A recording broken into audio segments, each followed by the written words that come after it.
Welcome to Day Zero Update for January 19th, 2025. I'm your host, Chris Elogi. I'm Brandon Perkins. And I'm Jan Red Victoria. And yeah, we've got a big week of news this week as a bunch of things have happened.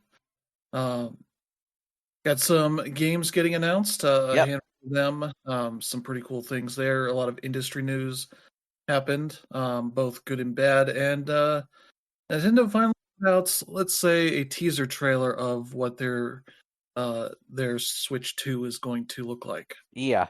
And it was a huge surprise. Yep. But yeah, before we get to that stuff, we'll talk about what we've been playing, and I'll kick it off here. I have been playing some Donkey Kong Country Returns HD. That just came out on the Switch a couple days ago. I think I'm in the second world. And it's been good so far. I never played the original on the Wii, or the 3DS sort of remaster or whatever. This essentially be the 3DS version, but maybe with improved visuals over that. And yeah, it controls very well so far. It has a lot of the similarities with what the original Donkey Kong Country game had, in terms of lots of rolls and smacking the ground and jumping on enemies and that kind of stuff. With more of a focus on things like doing the roll jumps to kind of make it a little more tricky, all that kind of stuff. So the one weird thing they have here is this blow mechanic that has you essentially blown on dandelions or something, that some sort of flower. There's a few different kinds I've seen so far that can drop bananas or banana coins or puzzle pieces, maybe even a life balloon. Kind of stuff. It's just kind of a weird thing to include to like slow things down.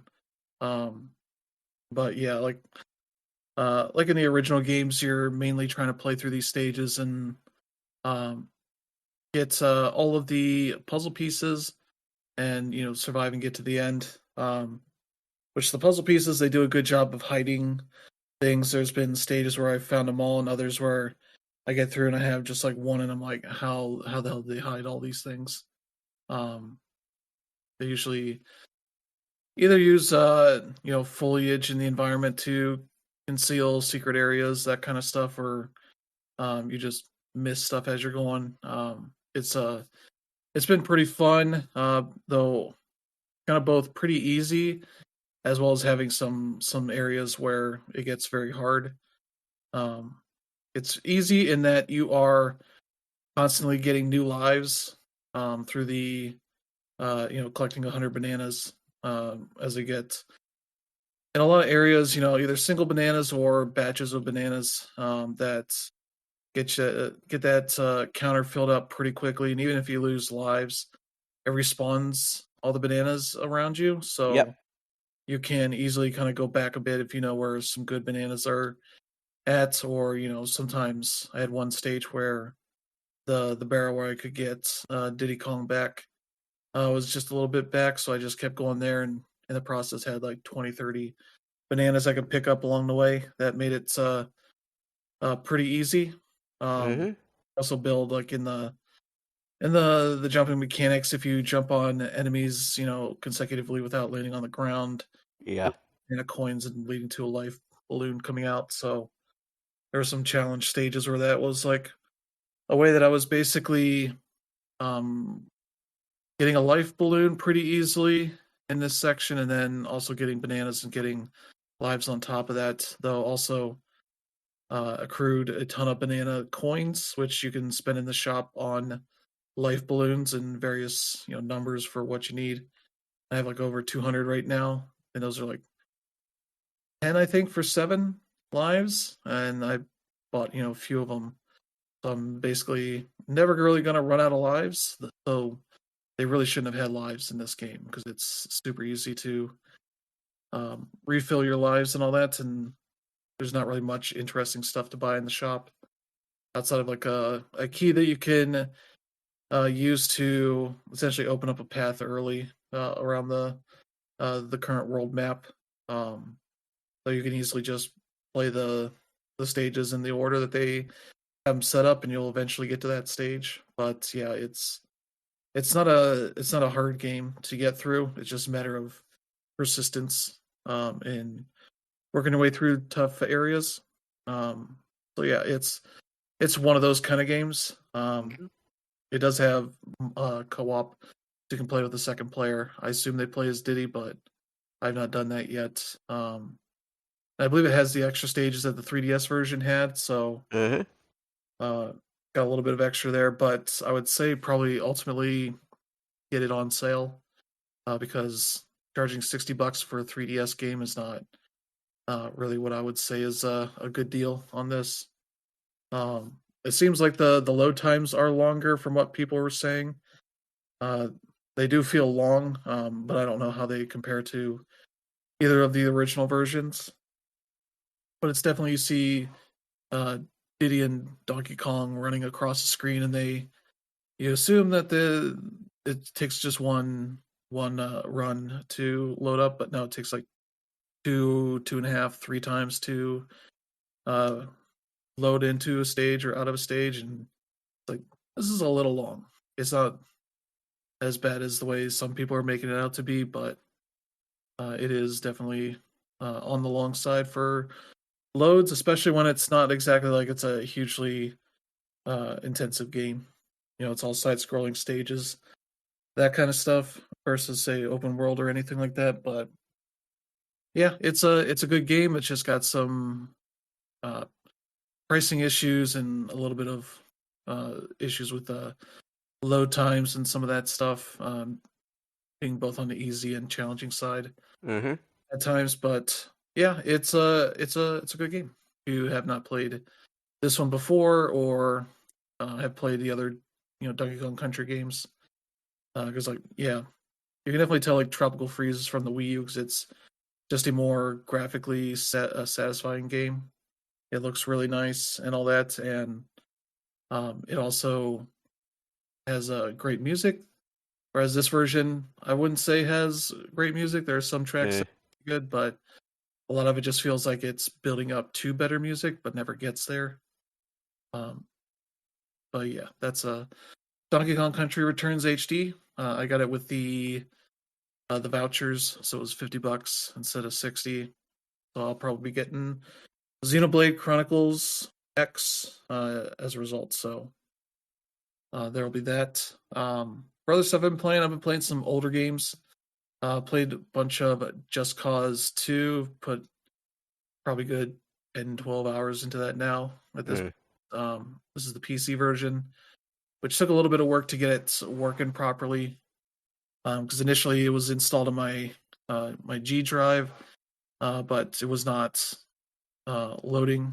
It would just pull up the screens for as it was loading and then just stay there, never progress until I moved it to the C drive, and then it finally worked. That's how you can tell it's kind of an older PC game when it's not too happy with being on anything but the C drive. And then I had it crashing whenever things would start getting hectic, which considering the nature of that game, it was pretty easy to cause it to crash fairly often. Um, but I found a thread in the Steam discussion forums. It was mentioning one of the options that you needed to turn off that would most likely fix it, which is cool. That managed to seemingly solve the issue. Maybe the only other issue really is that it doesn't work on a Steam Deck, at least without a ton of work. And I was thinking about it, but yeah, it starts to launch and then it gets to this infinite loading screen that's not like the one that the PC had, but one specific for the Steam Deck. It's like, no, this just wasn't ever updated to work properly on a Steam Deck. Yeah.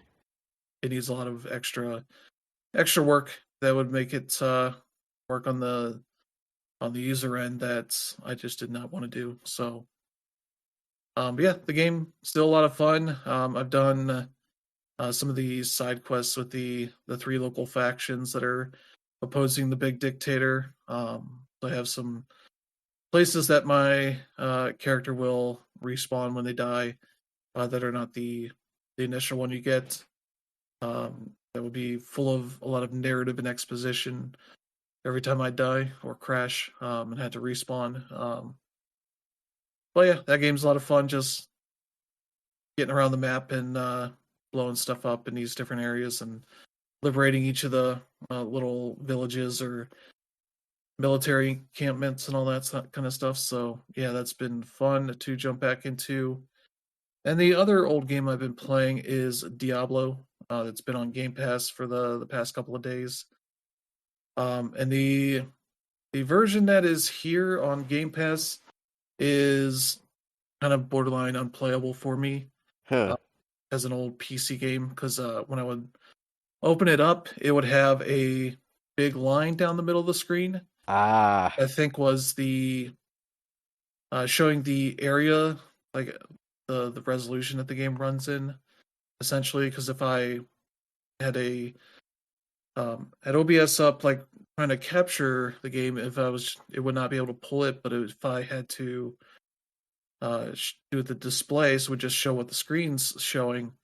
The game itself was showing in that view on like a quarter of the screen versus what I was seeing. It was stretched to the full screen. So I think the line I was seeing was how wide the game's actual resolution was stretching it. And so I could play it, but it'd be really annoying and would not be able to like record anything with it. So I had to do a lot of Googling and trying to figure out because being an old PC game, it has no options for resolution or anything. Um, and you would have to load into a save to even look at options because there wasn't any on the main screen. And those are just like audio options, and that was about it. So I had to look around a bunch on the internet, see if I could find people with the same issue, and basically there wasn't much help on that front Uh-huh. to make it work. I had to essentially download a mod that made it work on modern PCs. That is called Devolution X, and that's its own thing. It has a GitHub page for it that kind of essentially adjusts a lot of the menu stuff so that you can properly run it at a variety of resolutions. Whereas the original game was like, we only want to be in like 640 by 480 or um, 320 by 240, something like that. And if you weren't to that, it probably would just freak out a bunch. Uh, It maybe works better if you got the GOG version that has fixes with it. I assume that makes it work. But this is just the pure old games that mm. don't exactly run super well on modern PCs, and it's technically running it out of BattleNet.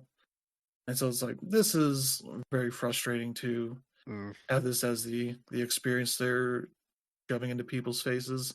Yep. As a game that is almost 20 years old. Yeah. I think it was January 1997 that it came out, so it's 18 years old at this point. So, but yeah, I got the devolution stuff working, and you essentially launch the devolution as the executable instead of Diablo. So from there, you get a ton of options, resolution options. You get a lot of quality of life stuff. We're telling like, here, put in XP bar so I can see how close I am to leveling up. Put names of the enemies on health bars, that kind of stuff, or make it easier to see like what these enemies are, all that kind of stuff. Ability to remap controls, all kinds of stuff. As well as it includes the Hellfire expansion, and yeah, it's. I played a couple hours of that, and yeah, it wasn't as tough as I was expecting it. I was playing on like the normal difficulty. That basically kind of walk around your town. You got a handful of people that have different things to offer you. There's a blacksmith that'll repair your weapons and buy stuff from you or sell you Yeah. specific items. You got a healer. There's a tavern guy that just mainly gives you quests. There's a lady that runs not a shop, but she manages like storage There's I think a witch that does your magic items. But I have a wizard or a warrior, so not really doing any magic stuff really. But yeah, you basically go down this dungeon that initially you find a guy that's dying, and he tells you, uh, ran into this creature called the Butcher. That's kind of your first quest. I managed to run into it after doing some grinding. It was like maybe level 5 or 6. Um, ran up to it because it's in this room where there's just a bunch of mutilated bodies. Because that's what the Butcher does. It captures people and just cuts them up and all that. And I opened up the door and tried to do some damage to it, and it just beat the shit out of me, and I ran away. Managed to get out, Common heal up. experience. Yeah. But from that point, since the door was open, it was just roaming around on that floor. So the interesting thing is I thought it would be randomized layouts every time I came back to the dungeon, but instead it's kind of I assume it's a randomized layout, but it's static once you go in there. Yeah. So like the first time you go down, you start killing some enemies, opening up chests, and then you either fill up or you get low on health or whatever, and go back up, then come back down. It's like, oh, this is all kind of the same. Here's where the dead bodies were, blood spray or whatever. Yeah. An open chest, and it's like, okay, I guess I'll just explore and kind of open up all the areas around there. It's nothing really too complicated on any of that stuff. Just if you especially pull up the map screen that sits over the screen itself. It'll tell you like here's the doors, here's your pathways around, all that kind of stuff as you're moving around. And yeah, it's very bare bones Diablo experience. You can see exactly where they evolved things for Diablo 2, and then made it more online focused with Diablo 3, and then kind of went full live service thing with Diablo 4, and like all the core things here. But yeah, you level up, you put skill points in, you just run around, grab your items. It depends on how you want to do it. You get down portal scrolls that let you set up a portal, go back to town, sell your stuff, and heal up or whatever, and run back. But it seems like the randomized loot is a much more limited sense here, because it feels like the stats aren't all that different between weapons, though you might get some variances. But um, the first like blue items I got was pretty nice, though not always were super useful. But once you beat the Butcher, you get his axe. Big axe is the thing that you can use, which is pretty cool. And has like higher durability than the others. So the number is low for durability, but it wears down a lot slower than other weapons and armor and all that. So yeah, it's a pretty fun time. I don't know that I would keep playing it.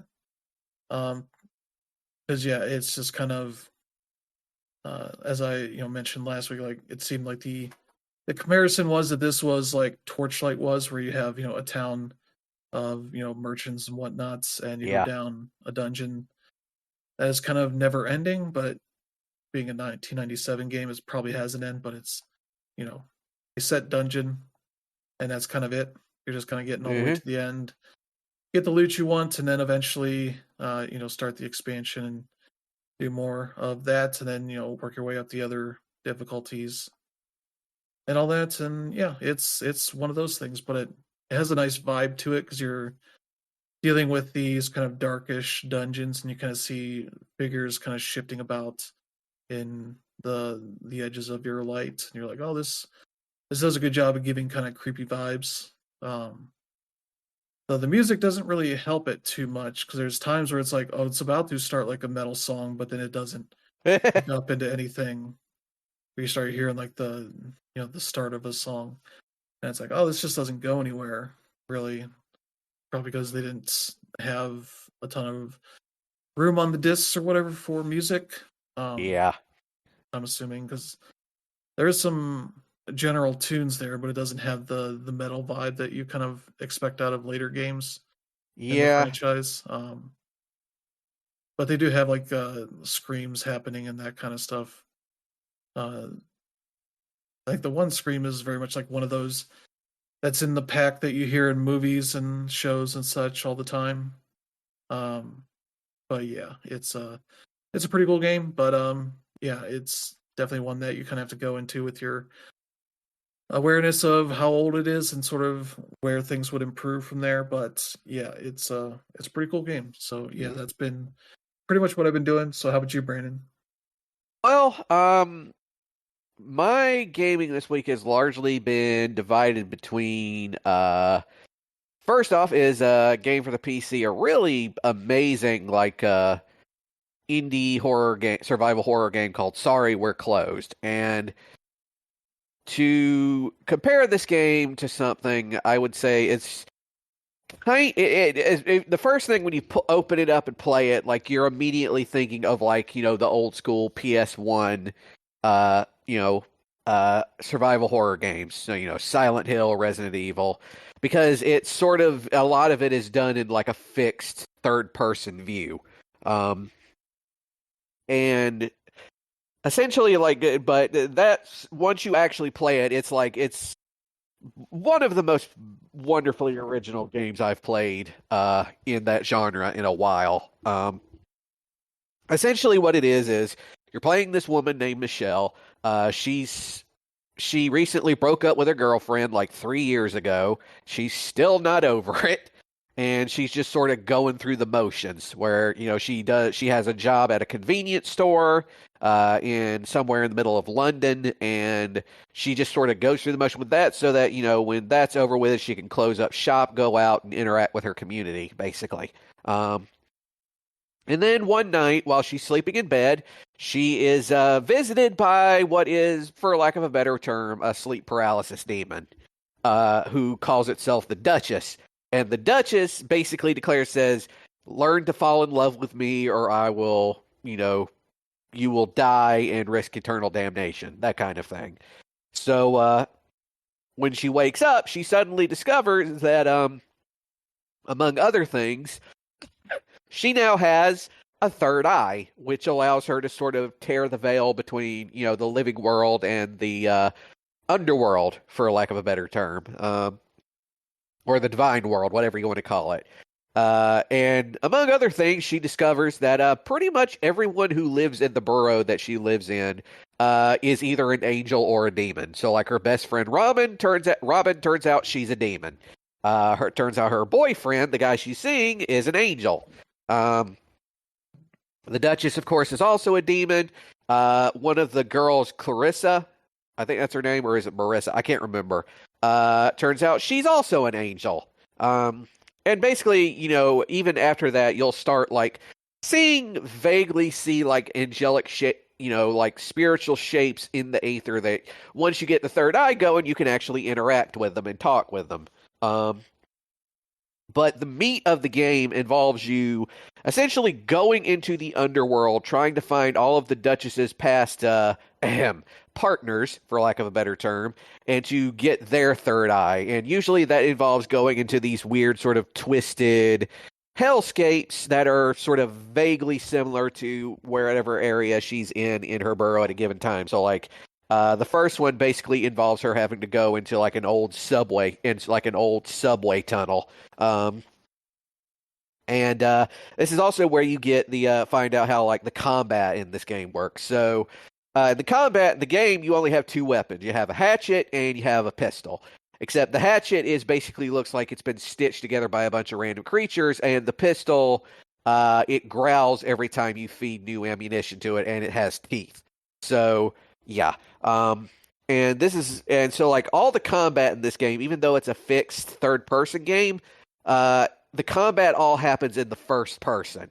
And it's immobile when this happens. So when you go into first person, you can't move around. What this ends up doing is that because of this, every time you summon up your third eye, if there's any enemy in your immediate vicinity, that will reveal their weak point. And depending on what how strong that particular enemy is, they might have more than one weak point that you'll have to shoot. and it's usually like in a succession. So like a fairly, shall we say, weak enemy will just have one. If you shoot it, gone, it's dead. But for stronger enemies, there might be 3, 4, or even 5 that you have to shoot, and you're kind of on a timer because they're slowly coming towards you, getting ready to attack you as it's happening. Um, and this is the same for bosses as well. The first boss I went up to was this huge, freaky looking rat headed thing with like a split down the middle of its head, and so it had like a vertical mouth that would like close over and eat you and stuff. And yeah, it's pretty fascinating game. It's not supposed to be terribly long, like about 6 hours, but there's a lot that happens in that 6 hours. I'll tell you that much. And other than that, I've also been playing Hotline Miami 2. Now, I've played Hotline Miami 2 before. I never got very far in it because, well, anybody who's played the original Hotline Miami knows Hotline Miami, those games are particularly difficult. You've only got one hit point that you can use. You get hit, boom, you're dead, and you die a lot. And a lot of times you go in, you don't even have a weapon. You just have your fists. So you usually have to, knock out the closest person to it, take their weapon, and then use that. And if you can do that in good time. Some things can change. In the original Hotline Miami, things would change around where, like, depending on what masks you were wearing, you might be able to get like a dodge move, or you might be able to have fists that'll be lethal, so lethal punches, or having silent gunshots, because guns in this game, they're loud, and so they obviously attract attention, which you can use to your advantage depending on what you're doing by luring people to their deaths or whatever. But Hotline Miami is hard. Hotline Miami 2 is doubly hard. It pretty much kicks you in the ass from the very beginning, and on top of that, you're not just playing the one character like you are in Hotline. Well, okay, technically 2, but that's another thing. In Hotline Miami 2, you're playing a bunch of different characters, and they all play differently. Some of them will like start off with like their own weapon, with like a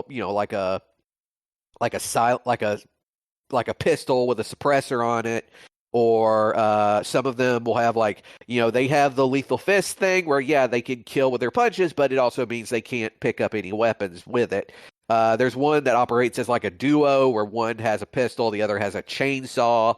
One guy, he just sort of roams around. He's got 2 SMGs that he just sort of dual wields.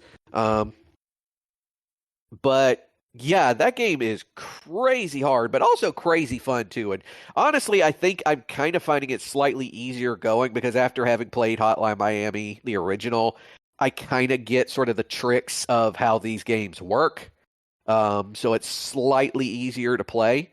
I'm not going to be able to do like any of the speed challenges though. I'm not nearly coordinated enough for that to work. But yeah. Also, holy shit, the freaking soundtrack for this game is amazing. I mean, I was already a fan of like Perturbator and synthwave stuff in general, but damn, is it good. But yeah, that's what I've been playing. So, Darren, what about you? Yeah, I was away at Arkansas last week, so didn't really have much time to do much of anything except work. But aside from that, that also allowed me to pay more attention to my Switch, and the main game that I've been playing is Ace Memoir, The Oath in Felghana. I know that Chris talked at length about it last week, and even streamed it. And yeah, not a whole lot I have to add. Although I did beat it this morning. And if this is something that he already mentioned, apologies. But this game is hard.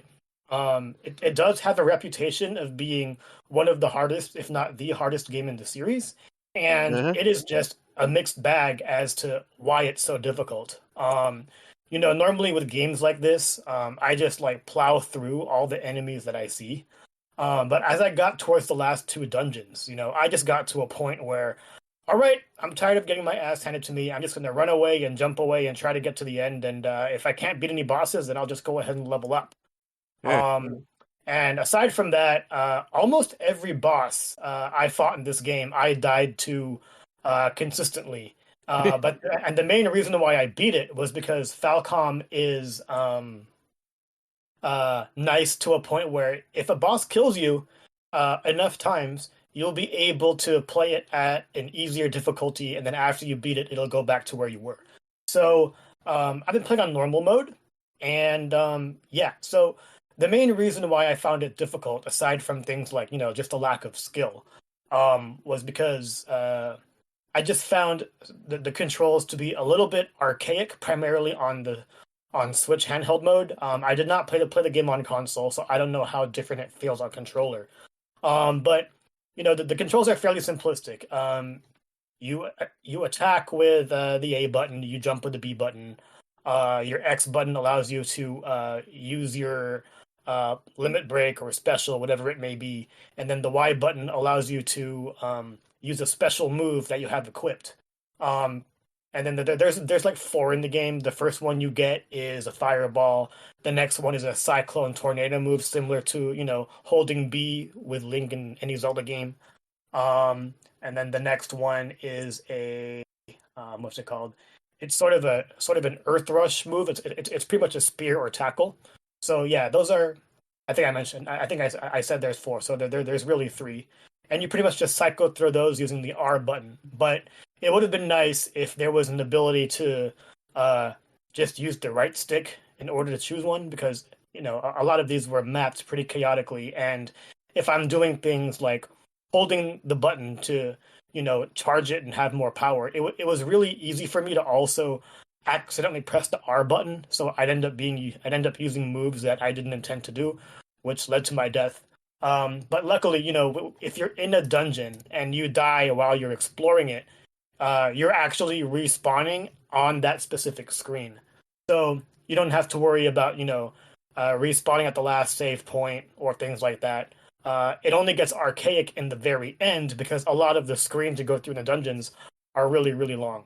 And there was a point where um, I kept respawning with like 5 HP left, and I didn't realize that I had a power up with me that allowed me to just regain my energy as long as I just stand there after using one of my limit break moves. So it's a good thing that I figured that out. But yeah, like aside from its difficulty, the story is pretty simplistic as well. Basically, you travel to Felagana because there's some stuff going on there, and it turns out that island, or wherever you are, is where Dogi grew up. Dogi being your blue-haired companion, who's really, really buff. That's all that's really said about him. I believe there's only like 2 games in the whole series where you actually use him. So, as far as like that goes, I wasn't really attached because I knew that I wouldn't get to use him much anyway. But this is a game that, I feel like could have been a whole lot better if you actually did get to use him, because, obviously him being from Felgana definitely adds to the story there. And him telling you about what he did doesn't have the same impact as you seeing it or you controlling it. And it felt a little bit disjointed in that regard. But aside from that, I really enjoyed what they were able to do with this remake. Noted that I never played the original or the PSP or PC version, so I went in completely blind. But a lot of the characters are cool. You come across Elena, who is like, the main maiden of like the main town you're in, and it turns out that her brother has been lost for 6 months, and it turns out you find him and he's evil. I'm not going to say more than that because it's spoilers, even though we're talking about an almost 20-year-old game here. Um, but yeah, like as far as the story goes, it was pretty cool. There are some twists and turns in there that are both Falcom and old school RPG. Like some of the biggest plot twist, I wouldn't say is expected, but it feels like it's a twist just for the sake of being a twist. Like you find out that someone is bad that you wouldn't realize because it makes no sense, but yeah, like that's basically the way I felt about it. After beating it, you get access to things like art and all the cutscenes in the game, and you also get access to a prologue. Or actually, I don't know if that was already in the game, but if you were to get the game, I totally recommend watching the prologue because it actually tells you why you're going to Felgana. Like when you first start the game blind, you're just Adol. You're going on some adventure. But not knowing why you're there, aside from the fact that Dogi lives there, kind of takes away from it. Like it turns out that you're actually there because Felghana was struggling with trade because a lot of their resources were tainted or just, not as good as it used to be. And that's because a lot of stuff was happening environmentally because of all the bad stuff happening in the game that you'll learn in the plot. So, yeah, as far as that goes, I really enjoyed it. This is actually the first 2D East game that I've actually completed because my first one was actually East 8, Lacrimosa of Donna. And then after that, I beat 9, I beat 10. And yeah, coming back to this was pretty awesome. And yeah, if you're someone who's trying to play the East games in chronological order, they are a little bit interesting. Like as far as action RPGs go, this is similar to Zelda in the sense where you don't really have to play it in any sort of order.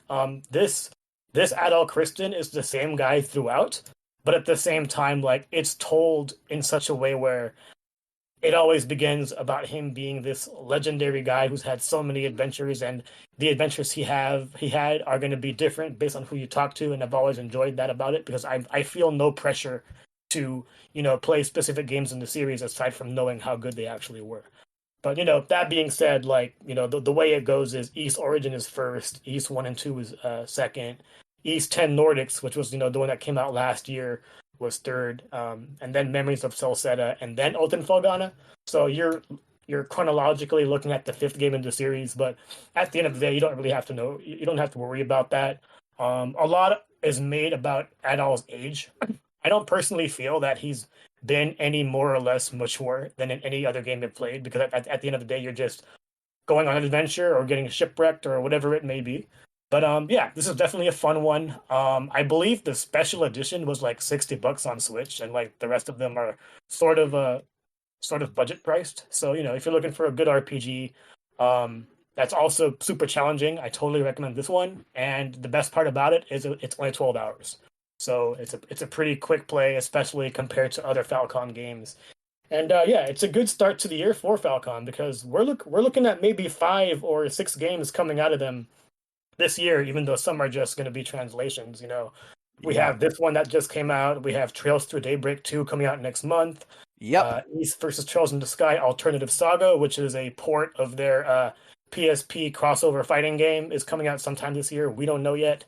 That's being published by, I think, something Refit. Like they're a publisher I've never heard of before.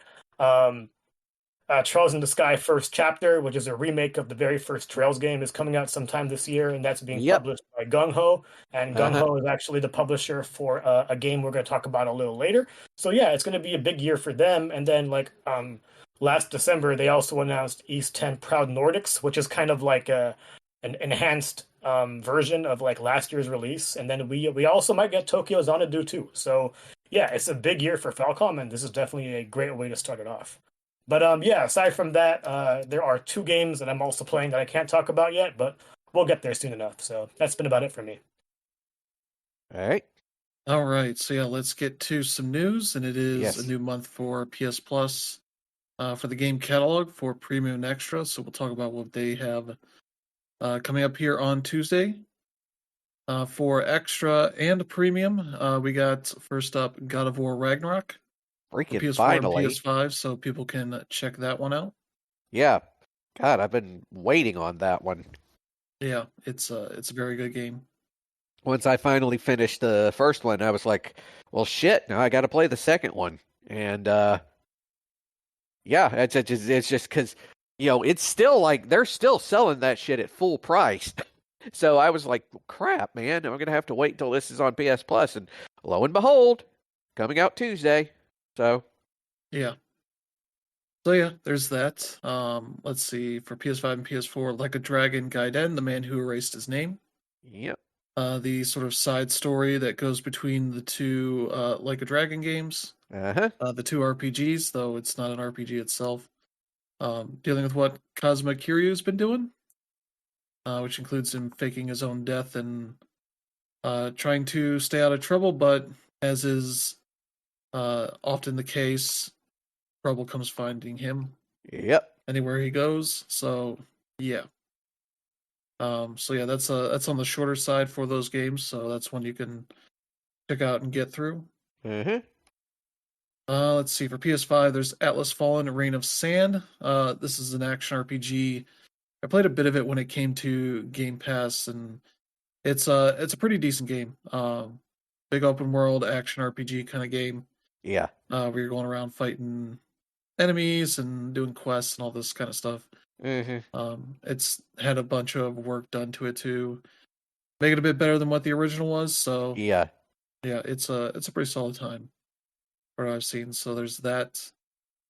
For PS5 and PS4, SD Gundam Battle Alliance. This is, I believe, yeah, the action RPG Gundam game Uh-huh. that takes place in the G universe. Yeah. So that's the kind of the smaller Gundams, Yep. looking Gundams at least. So yeah, you can play that, get some loot and XP and all that. Play up with up to 2 other players. Uh-huh. So that one's a solid game there. For PS4, Sayonara Wild Hearts. Yeah. That is a very good game. Oh That's one yeah. I really liked. It is um, I would say it's a rhythm game, but with a lot of like, let's say the different tracks are kind of different types of stages. Hmm. Um, you have one stage where you're riding motorcycles around, one where you're skateboarding, dance battling, shooting lasers. You got swords, and a bunch of other stuff going on. So yeah, you're like a team of women that are the Wild Hearts, kind of doing stuff. So yeah, it's very well done. It's um, like a pop music kind of game. So that one's cool. Uh-huh. For PS5 and PS4, there's Anno Mutationum, which is kind of I think I want to say it's a Metroidy kind of game, but maybe not. Described as action adventure with RPG elements. Uh-huh. This is one of those that has a very anime style to it, and like maybe a more low res kind of uh, pixel kind of looking game, something like that. I look at the uh, page for this real quick. Yeah, no, that's the game I was thinking of, where it's kind of a lot of pixel art style kind of stuff, but Hmm. in 3D environments Uh, in like a cyberpunk kind of world. That looks pretty cool. So that's one you can check out for PS5 and PS4. Orcs Must Die 3, uh-huh. which is their kind of a tower defense ish kind of game, where you're setting up traps in these dungeons and such, um, and fighting orcs and all that, and trying to get the right setups and all that kind of stuff to take them out. So yeah, that's one you can check out. And then for PS5 and PS4, Citizen Sleeper. This is a game I played a good bit on Xbox Game Pass, and that is a very good game if you like your story. Because you're basically, it's set in like like a cyberpunk kind of future where you are a sleeper, which is sort of a person that has sold themselves to pay off debts, Yep. and their soul has been uh, put into a robot body, like a Uh-huh. humanoid robot body that's kind of breaks down unless you get a certain drug every so often. So it's like their means of keeping you uh, in slavery, essentially.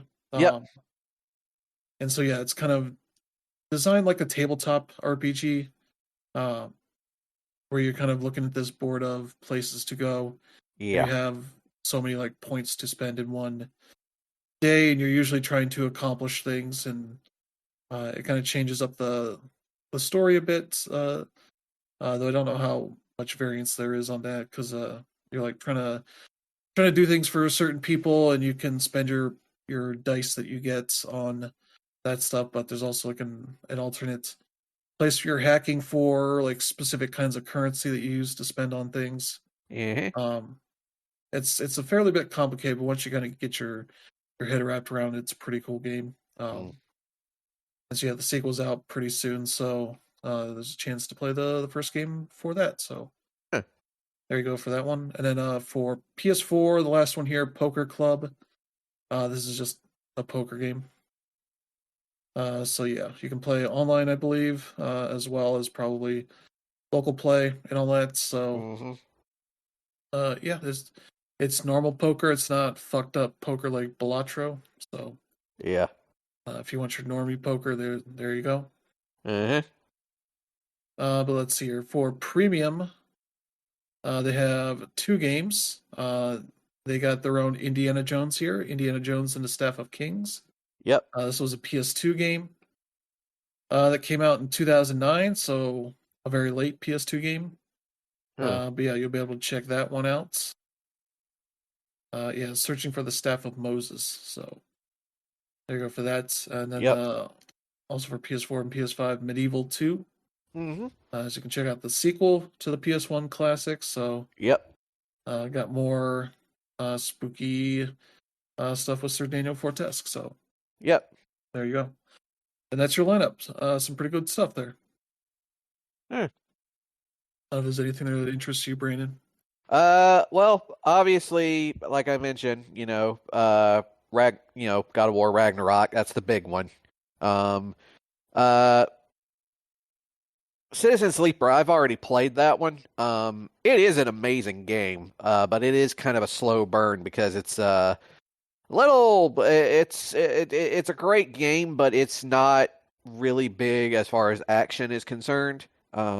It's kind of closer to like how, Disco Elysium is, in that it's a lot of, dialogue and reading and stuff like that, but it's a good game. Yeah. And that's that probably I'm probably going to get The Man Who Erased His Name at some point as well. That's about it as far as I can say. How about you, Danner? Yeah, I mean, I wouldn't say there's a whole lot for me here, mainly because I've played a whole lot of these. Obviously, God of War Ragnarok was a heavy, Game of the Year candidate the year it came out. And then Like a Dragon and Gaiden came out, I think, at the end of 2023, and I beat it. That was the first game I beat last year. I will say though, Brandon, don't sleep on it too long, because this Uh, game was actually removed from Game Pass and put onto here. So I don't yeah, imagine it being on there for too long. That yeah, being said, it's also like 8 to 10 hours. It's a really short game. uh, Um, but yeah, like Sayonara Wild Hearts is a game that I've had in my queue for a while and just like never touched. So I don't know if I'll jump into that. Citizen Sleeper does seem interesting. I know we had the sequel coming out at the end of the month, if not early next. And I've heard a lot of great things about that game. I just don't know if I'm at the mindset right now to dive into it, especially with what we have to look forward to and what I'm playing now. But yeah, it's a solid release month. I don't have any complaints, and God of War Ragnarok is a great way to line that up. uh. Actually, now that I look at it, I might get Anno Mutationum as well. It actually looks really interesting. Yeah. But yeah, I definitely would recommend checking out Sayonara Wild Hearts. It's not Oh a yeah. super long game. It's like a couple hours. Because you're basically playing tracks for as long as the song lasts. So it's not really too long on those levels. Uh-huh. Though getting good scores on them, that's the challenge. But if you want to just play through them real quick, then figure out if you want to play more. That's something you can do. Yeah. But yeah, that's a pretty good month there. So yeah, let's see what else we got here. The only game that we have a date for here that got announced is a Lunar Remastered Collection. Will be Uh-huh. out April 18th on PS4, PS5, PS4, Xbox One, Switch, and PC. Um, yeah, the be $49.99 for the collection of the two Hmm. games. The physical versions will be $54.99.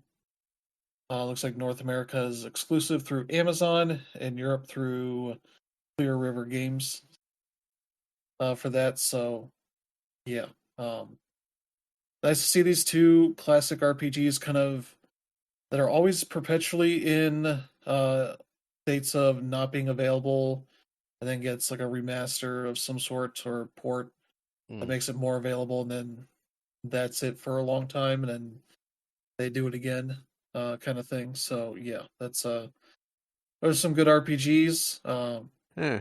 I'll be interested in checking them out. Yeah, I do want to check them out too. You got to understand, when these games originally were ported over here, they were in a very small number. It was really hard to get a hold of a copy of these. And so it's one of those games that kind of became a cult classic, partly because so many people were talking about it like it was this, this weird like mythical experience that only a select few could experience. Yeah, it was like that. Yeah, I mean, I grew up in an era where, I would always see ads for with that Silver Star Story Yeah. in magazines and stuff, and like I just couldn't play it because I didn't own a PlayStation, and it was my uncle and aunt that had them, and I'm not gonna tell them to buy a video game when I don't own it. So it's kind of weird in that regard. But yeah, like I know a lot of people who started their fandom of RPGs because of this series, and I look forward to finally giving it a try and going from there. When I talked about East a while ago and I talked about Falcom's big year, I did mention that Gung Ho is releasing another game, and this one is it. So I look forward to trying it out. It is kind of dumb that the physical edition is exclusively available on Amazon, so I don't know whether it's going to be hard to get just because like I know it's a niche, but at the same time because it's a niche, it'll be limitedly produced. So I don't know. I just hope I'm able to get my hands on it and then going from there. Yeah. I remember playing whatever re-release they did on the PSP back in the day that I don't think lasted for too long. Uh-huh. Yeah, Lunar Silver Star Harmony, which is the third remake of the first game, the Silver Star. So Yeah. yeah, that being a whole thing there. Yep. But yeah, that's cool. Looking forward to checking out this new version, kind of getting back into it. But yeah, let's see what else we got here. Little Gator game. Uh-huh. They kind of announced out of the nowhere that they have a new expansion coming out later this year called In the Dark. That kind of takes you into some more cave-like environments. I assume that'll be full of like Goonies references Probably. of sorts. But yeah, I really like that original game. They're also putting out alongside the expansion a Gator of the Year edition for PS5, Xbox, and Switch. That'll include the game and the expansion for people that want to check it out. And yeah, this just a game that I really liked a lot. So Mm-hmm. looking forward to more of that. Let's see what else we got here. Rebel Wolves announced their debut game, called The Blood of Dawnwalker. Yes, they did, and it looks interesting. Yeah, these are mostly devs that worked on The Witcher 3 and Cyberpunk 2077. And it shows. Yeah, very much. I saw people describing it as what if The Witcher featured a vampire instead of, a Witcher. Which pretty good description, I think. Yeah. And it was fun to see the announcement of this because let's say the anti woke crowd thought this is their savior moments, because this one's not going to have Ciri as the face of it like The Witcher 4. And then they found out one of the devs is queer, so now they're in shambles. Like, oh no, this was the chosen one, and now it's not. That's fun. But yeah, this is. I don't think they have any sort of dates or anything. There, it's going to be a while still. But Bandai Namco's publishing this one. It's being made for Unreal Engine 5 for PS5, Xbox Series X and S, and PC. Mm-hmm. They say it's currently in alpha with some more updates coming later this year, but yeah, it's looking pretty neat, and yeah, we'll have to see how it goes. Yeah. Yeah, it's definitely caught my interest, I'll tell you that. It looks very fascinating. And also the fact, unlike the Witcher series, this takes place in like the real world. It takes place in Carpathia. So, it's in and around where Romania is, which, because you're a vampire, Romania, Transylvania. Yeah. So yeah, that'll be out not later this year, but probably in a couple years. Yeah. We'll see. Then we got this. 11-Bit Studios announced a new game that they're publishing called Death Howl. That is an interesting game that they describe as a Souls-like deck builder. Yeah. Which is a neat concept. They got a demo that's going to be out tomorrow. So I'm curious to check that one out, see how that goes. But yeah, 11-Bit Studios puts out a lot of interesting games. And this one looks pretty neat from what they've shown so far. I believe each battle is kind of goes on like a grid, system where you have it was just where you're using your cards and all that. Yep. Whereas outside of combat, you're kind of exploring these environments, and getting around this area. So yeah, and the story seems pretty neat too. So you're playing as Let's here. You play as Ro, a grieving mother navigating an ethereal Stone Age Nordic inspired realm, a Yep. desperate quest to reunite with her departed son. Uh, which is the rare game where you're playing as the mother that has lost a child versus a child that's lost a mother, Uh-huh. or the dad who's lost a wife, that kind of thing. So yeah, that one's cool. That's probably be out later this year. We'll see, Uh, but there's that. Then we'll get to the biggest new thing that was announced. Nintendo finally confirmed that their new console is a Switch 2, uh-huh. with a fancy CG trailer that uh, seemed a little overproduced at times because it's just like, here's a gray brick, and now we'll zoom around as it chisels out the power button and Yeah. the exhaust stuff, and it's like, okay, you didn't need to show this much, but they got a more flexible like kickstand that can almost Yeah. go all the way back. Um, they got they showed off like the Joy Cons, which are the whole thing is a bit bigger, Yeah. maybe an inch or so, and the Joy Cons are a little bit bigger as a result. Yep.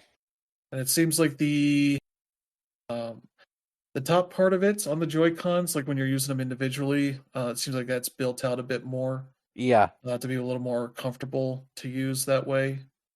And so you don't necessarily need the big plastic slip that came with your Switch that you probably had put somewhere and never thought about it ever again. Yep. Same. And so they apparently have new ones here because they show some with the strap on it as like the Joy Cons are flying around.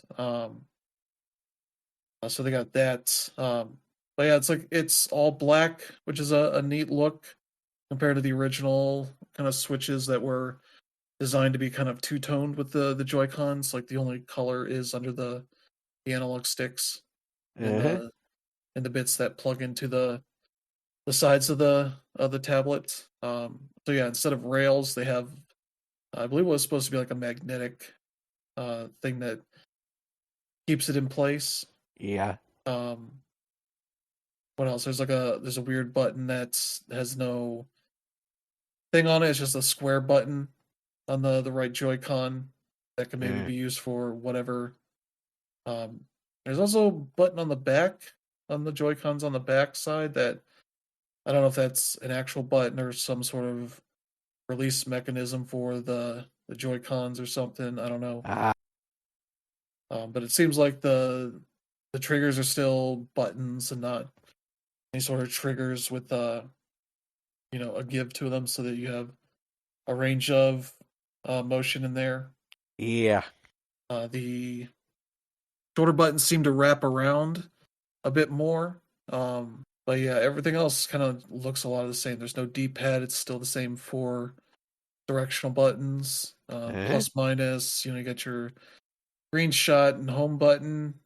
Analog sticks look pretty much the same to them. But yeah, it's just a bigger Switch. Make games look a bit better, Uh-huh. but maybe not like a PS5 game as people have been assuming. They did show a little bit of gameplay of a new Mario Kart, I think. Mm-hmm. Um, and people are speculating it's like open world Mario Kart. Like I don't know, probably Yeah. has bigger tracks, I assume, because they can do that instead of being a Wii U game. Mm-hmm. And Donkey Kong looks weird in it, as people have shown pictures of. And it's like I don't, it looks dopey, which is okay. That's Donkey Kong a lot of time. But yeah, that's kind of it. They're gonna have a direct to talk more about the Switch on April 2nd. Yep. They're gonna have events that start shortly after, where you can go to specific venues to see games for yourself. I'm trying to see where I can find the dates on that stuff. Because people Mm-hmm. have been like, when's it coming out? And it's like, well, there's these specific dates they mentioned for the events. And it's like, well, it can't be before all of those, stop, which I think is in June. I think it starts like the week after the direct, every few weeks until June in different Mm-hmm. areas. So people are like, well, it can't come out until June. Like, oh, it can come out before then. It's not like everybody's gonna be able to buy it before then. But yeah, largely everything's the same. I do find it funny. The logo is the Switch logo of the two different colored Joy Cons with the two next to it. And Nintendo Switch under that, so Mm-hmm. that's a fun thing. So yeah, they also do make sure to mention that you can play your Switch games on this Nintendo Switch too, Yep, it's backwards compatible. with both physical and digital games. Yep. So I'm curious, sort of how they are going to allow for more storage on a cartridge, because that's been an issue for them Mm-hmm. in the past in making bigger cartridges, or at least higher storage cartridges that are a reasonable price, which is why a lot of bigger games tend to make you download good Uh-huh. chunks of it because they don't want to pay for a higher priced card. So yeah, that's that seems to be largely it. It's a teaser that leaves you with a lot of questions, to which they're like, "We're not going to tell you a damn thing for 2.5 months," It's like, stop asking. Here you go. Now, leave us alone. which is the absolute wrong approach, because Yeah. everybody's instantly like, "Well, what the fuck is this? What is this? What is that? Yeah. Why are these moving around? Is that a mouse-like thing?" I think people are suggesting. Mm-hmm. And I was like, "What the fuck does that mean for games?" So I don't know. There's a lot of weird stuff to it, but yeah. So what do you think, Brandon? I will say the one thing that I do like better than the original model is the way the Joy-Con sort of snap in from the side instead of just, sliding them in like the original. Hopefully that means that like Joy-Con drift won't be a major issue this time around. Because I've had problems with that myself. And it's definitely annoying. Um, but yeah, really, other than that, though, I really just kind of need to see more. Yeah. How about you, Dinner? Yeah, I mean, obviously this was the biggest news of the week, right? But also, like, if you've been following the leaks, nothing here was news at all. Hmm. As for my opinion of everything, like, obviously, like, Nintendo was, they've been at a point where they sort of lost control of the whole situation, which is, not usually their MO. They're usually in complete control of these, especially after the last couple Nintendo Directs, where it seems like they've gotten rid of their leak problem, and all of a sudden, like, you have a third party unofficial distributor of accessories like just go haywire with all this stuff, announcing pretty much everything here and then even focusing on this supposed C button, which we know exists, but it looks like Nintendo buffed it out in the video reveal. So we don't know what it's going to do, but I also don't imagine that changing gameplay much. But yeah, like, the main thing that we've needed from Nintendo ever since the rumors of the Switch Pro was we just needed a more powerful Switch, and this is going to be it. And like Brandon, like for me, it's going to be all about the games. Like, it's nice that we have bigger Joy Cons. I don't know if I like the snap-on approach of the Joy Cons more than the sliding, because I feel like um, the sliding mechanism made things easier to take the Joy Cons off when the Switch is docked. I don't know how easy it'll be doing that when it's docked on the Switch too, but I'd imagine it'll be easier.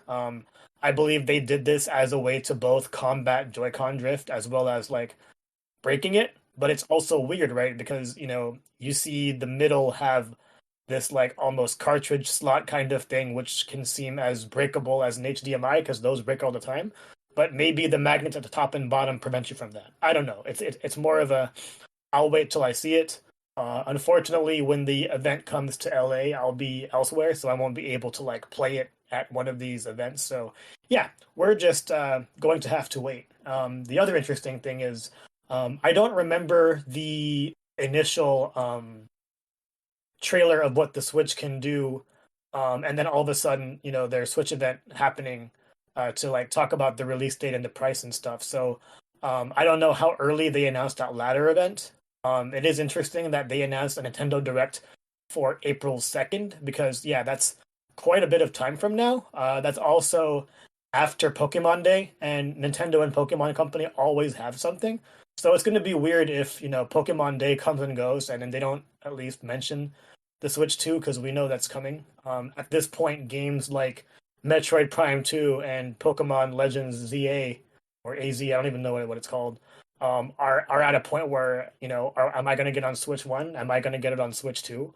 I don't know. Like, obviously, like, for core gamers like us, we're gonna want it on the newest hardware if we have it. But if you want to sell this to like mom and pop or grandma, like there's no reason to buy a game for a platform that you don't have yet, and you might as well just wait for Christmas for it. So yeah, until April, there isn't going to be much to say until we see something. One thing that I did like, as far as like with the Mario Kart stuff we saw, was that there were slots for 24 racers at the start line, and we saw 16 in gameplay. So I'm looking forward to, at least seeing that kind of upgrade. And the carts also all look different. So if it's a real game, and I'm assuming it is, it looks like we'll see some nice changes. All right. Yeah.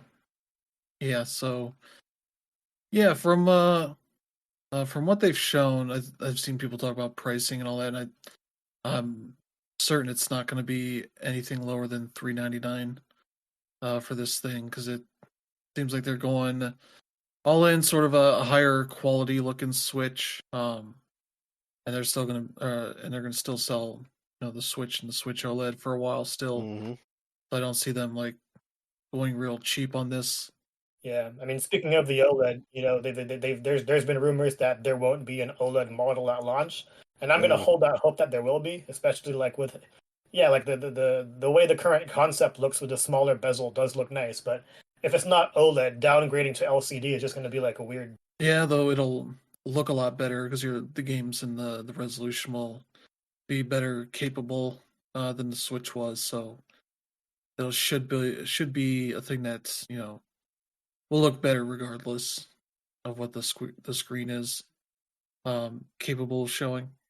But yeah, so yeah, we'll have to see how things go and wait 2.5 months to see what else is going on with this thing.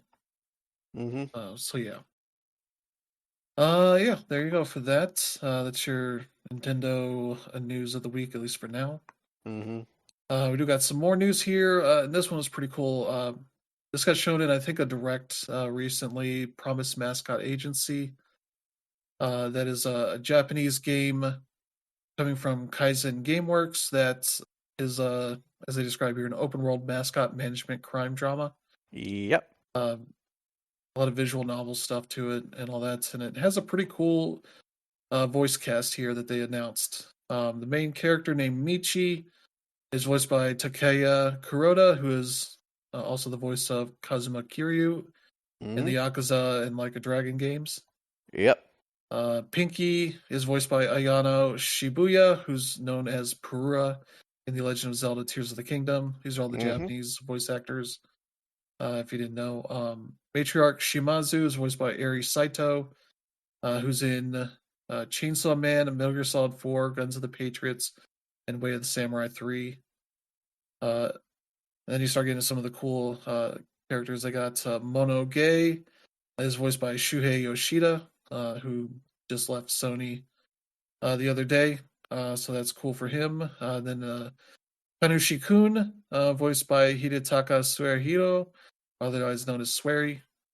So that's cool. And yeah, they have more to announce at a later date. But yeah, that's a pretty cool cast of voice actors and then a couple of industry figures in Japan, which is pretty cool. But yeah, that'll be out later this year on PlayStation, Xbox, Switch, and PC. So yeah, that's one to keep an eye out on for that. But yeah, as mentioned, let's see. We got some industry news here. The developer behind this fairly popular Steam early access game called Fortune's Run Yeah. has announced that she will be pausing development for a while because she's going to prison. Yep. I think for 3 years, I think she said.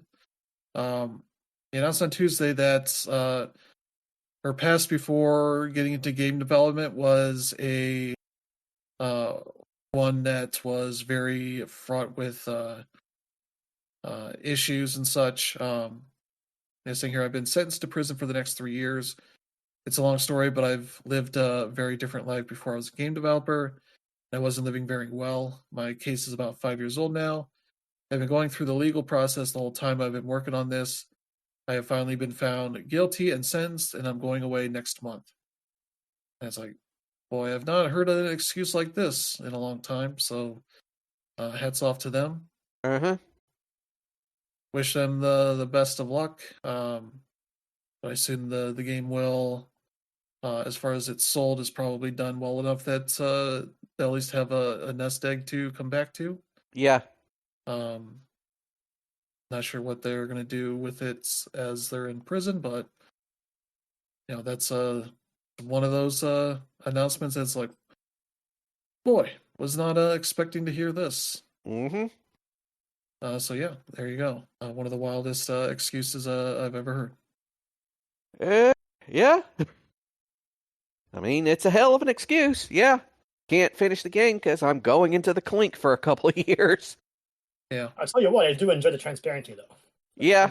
I don't know what they did, but cool. Hopefully, when the person gets back, it's a game that is worth playing. But yeah. Yeah. So yeah, that's a thing. Yep.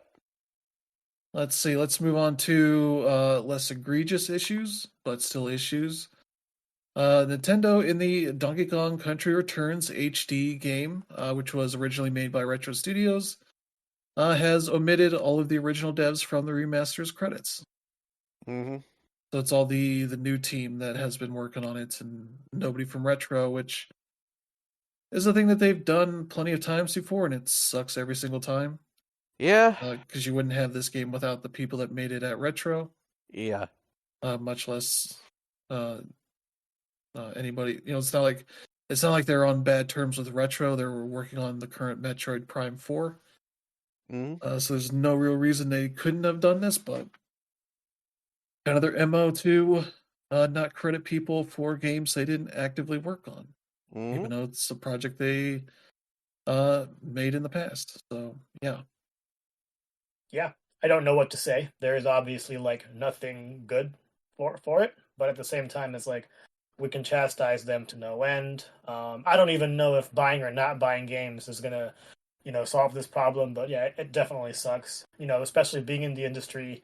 I've seen, or I've actually been a part of staffs where they'll put you on the list just because, like, you served coffee one day, like. All that stuff matters. It's great to have games on your resume, and there's no proof that these people have it on their resume, and that sucks. Yeah. And it's like this is a game that is essentially getting remastered for the third time or the second time. Uh, there's no reason not to include all the people that worked on it. Mm. Even if it's not even part of the credits you get at the end of the game, if it's just a menu option to look at those credits. But yeah, it seems like they're just credited as based on the work of the original development staff. Mm-hmm. I was just like, okay, that's not great, but you know what? That's how Nintendo does business, Yep. and it sucks. But yeah, there's that, and some more news. More good news out of BioWare. The Uh-huh. director of Dragon Age: The Veilguard, Corrine Bush, is leaving the studio. Yep. She's been there for almost 20 decades. years. Yeah. Started in 2006, so Mm-hmm. yeah, we'll be just short of that, but yeah, we'll be working on supposedly a new RPG with some other people. Yeah. But yeah, she was creative director on Dragon Age: The Veilguard. I don't know if this is anything like she's being pushed out for any real problems. Just probably wanted to do some new stuff.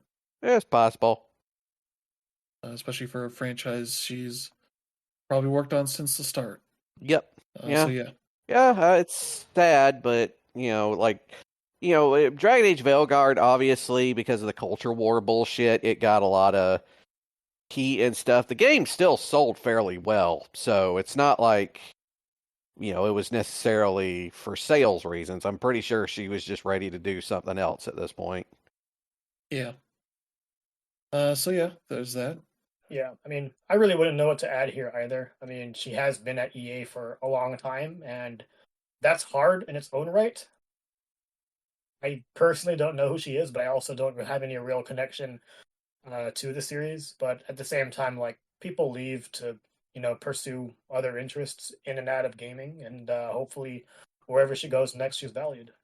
Yeah. It's not like EA. I mean, no one said anything, but I doubt anybody at EA told her to leave. Yeah.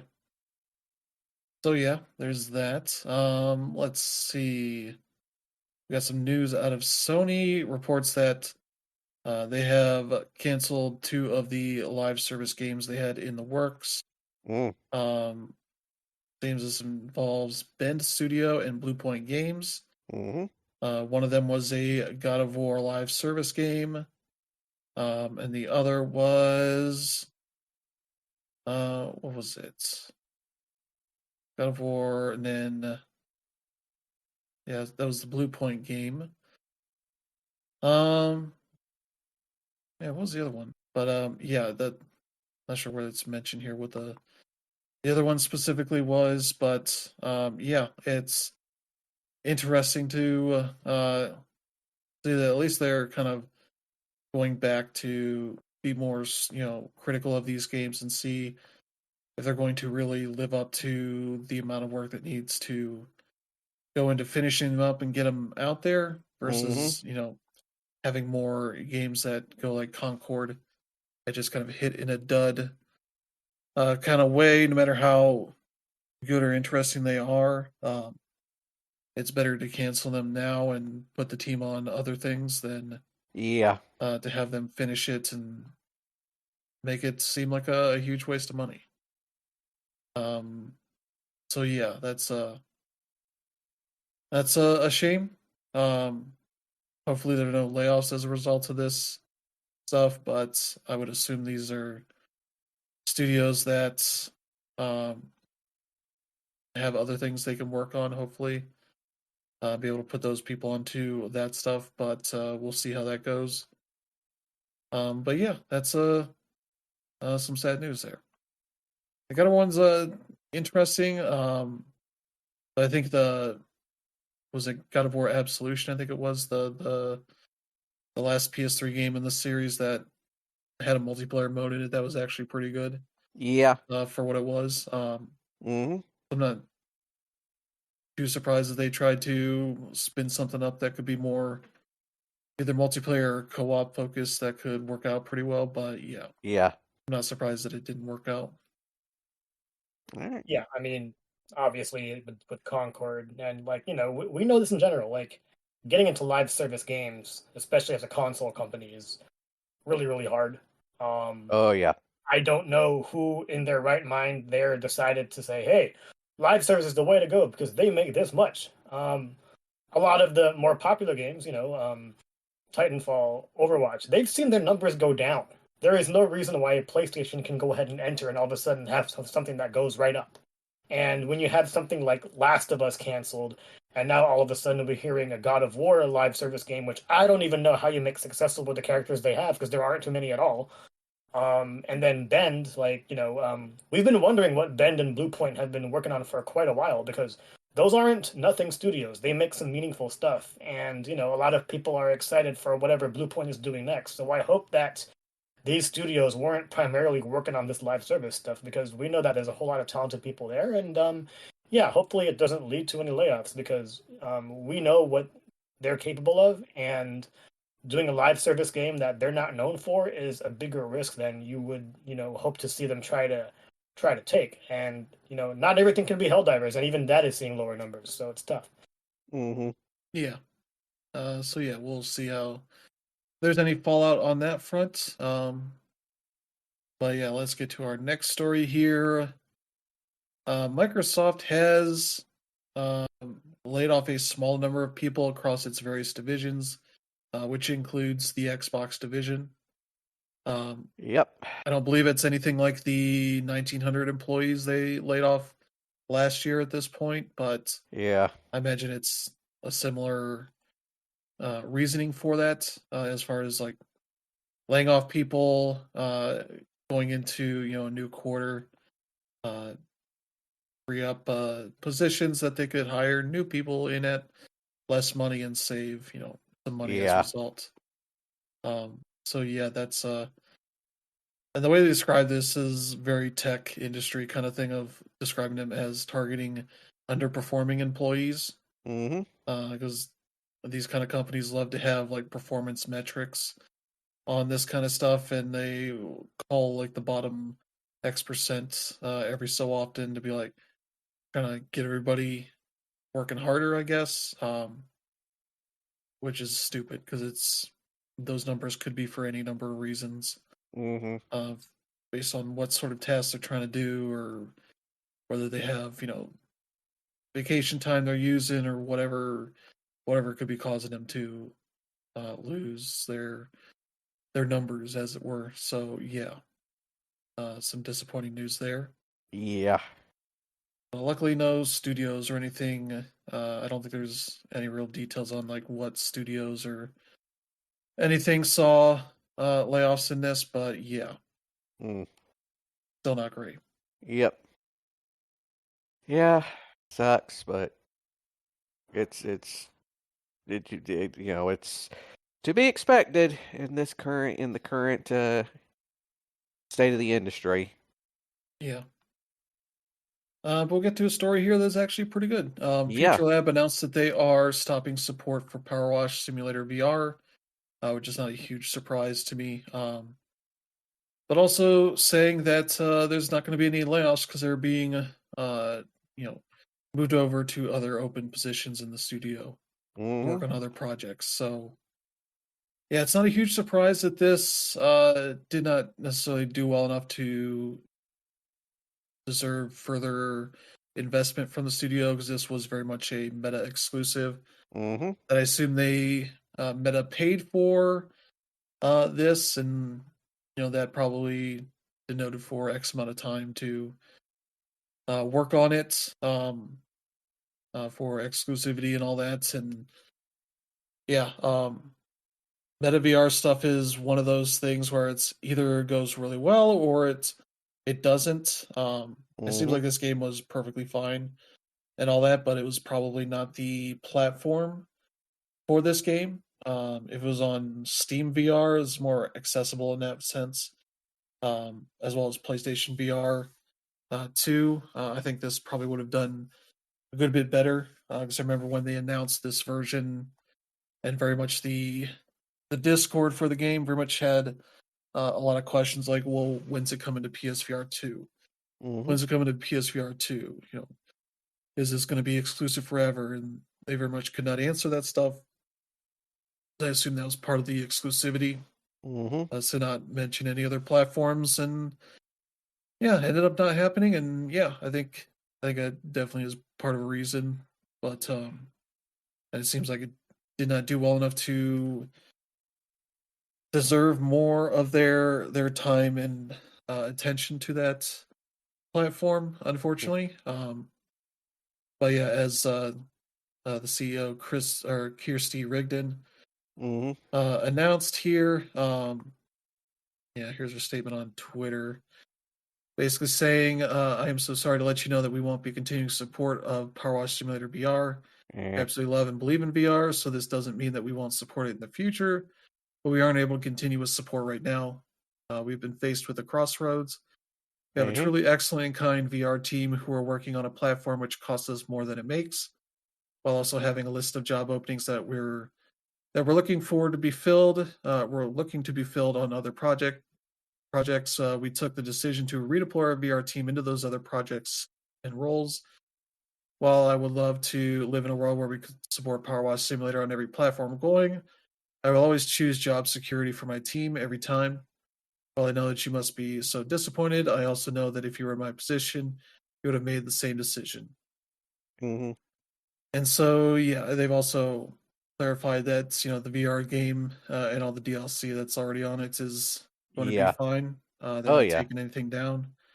But yeah, it seems to be a lot of positive response for being open and also being clear that they are not laying people off as a result of this. So Nope. um, that's the great news. There is like we've decided not to do this, continue this project, but we are not going to lay people off as a result because we have ways to better use their talents inside the studio and put them on other projects. So that's I Mm-hmm. think the best part of that. So yeah, a little bit of sad news, but I think ultimately positive news to not have Yeah. layoffs, especially for a small team like that.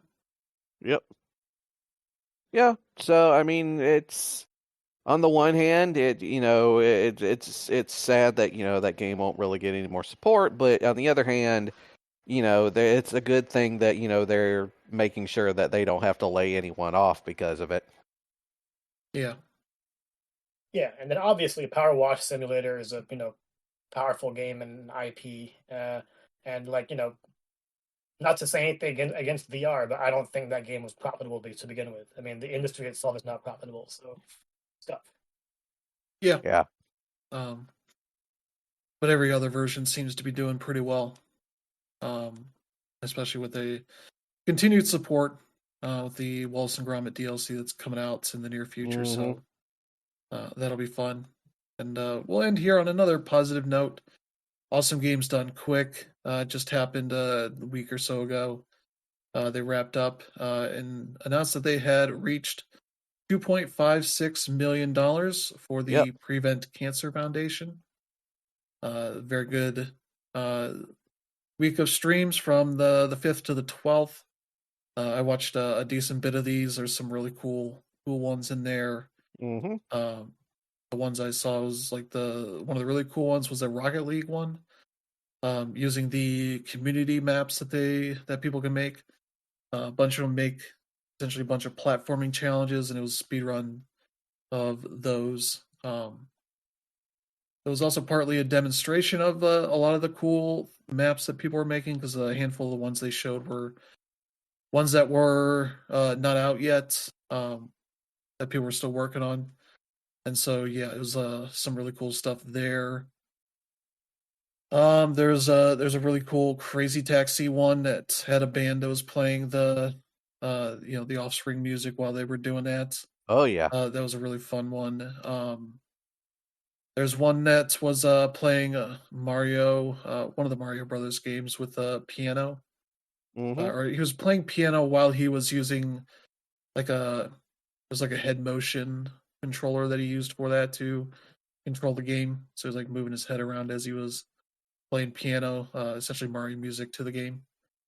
Um, what else did I see there? Yeah, there's a really cool Big Rigs run. If you know your uh, PC gaming history, Big Rigs was a racing game that you raced in semi trucks. That is an incredibly bad game. Basically, was released unfinished. So Mm-hmm. the speed run essentially happens is that you turn around and you drive backwards because the speed can just kind of infinitely increase over the few minutes that the track is designed for, and Mm-hmm. you can essentially just drive out of bounds if you know where your checkpoints are at. Um, so that one's really cool. And there's also a cool Tetris Grandmaster race, um, where they had four people playing this arcade Tetris game that is kind of wild um, to see. And then they played, I think, two and three. One of which was on the Arcade Archives games, so I could play it on console. But I think three is still on the arcade machine, so they're playing that locally and all that. And yeah, Mm-hmm. there's a bunch of cool ones there, so those are worth checking out. Especially usually your hosts are pretty well versed in talking about the all the tricks they have to do for the ways they skip chunks of the game. There was a cool Yeah. Ratchet and Clank Going Commando one that was talking about it. It was 100%. so they had to play Yep. through it once and then do the new game plus to get the rest of the stuff they needed. And there's like weird elements of the PS3 remaster that um, they take advantage of, that essentially let them change variables in the game, so that they can upgrade weapons with a matter of like one or two hits Mm-hmm. pretty quickly. So yeah, there's a lot of fun races and speed runs and such that are really well done. So yeah, that's a cool event. Always fun checking out sort of what they have there and seeing games you're familiar with that you played normally, and then see what the speedrunners have figured out ways of just skipping large chunks of the content and all that. And yeah, it's a fun event. Mm-hmm. So yeah, that's gonna do it for the show this week. Yep. Yeah, thank you all for tuning in, and thank you to Brandon and Danner for joining. Always. No We'll worries. we'll be back next week with a new slate of news as uh, the month of January nearly ends. This will be the last show of the month next week. Yep. And we'll be all going through a polar vortex of freezing, so Yep. it'll be a good time to stay inside and play some games. Yeah. But yeah, if you enjoy the show, if you let friends and family know, they should check it out and select strangers that are also going to stay inside and not go out in temperatures, at least here, that are going to be in the negative 20-degree range. Yeah. That'll be fun. But yeah, thank you all for tuning in. We'll see you all next time. Have a good one. Bye. Yeah.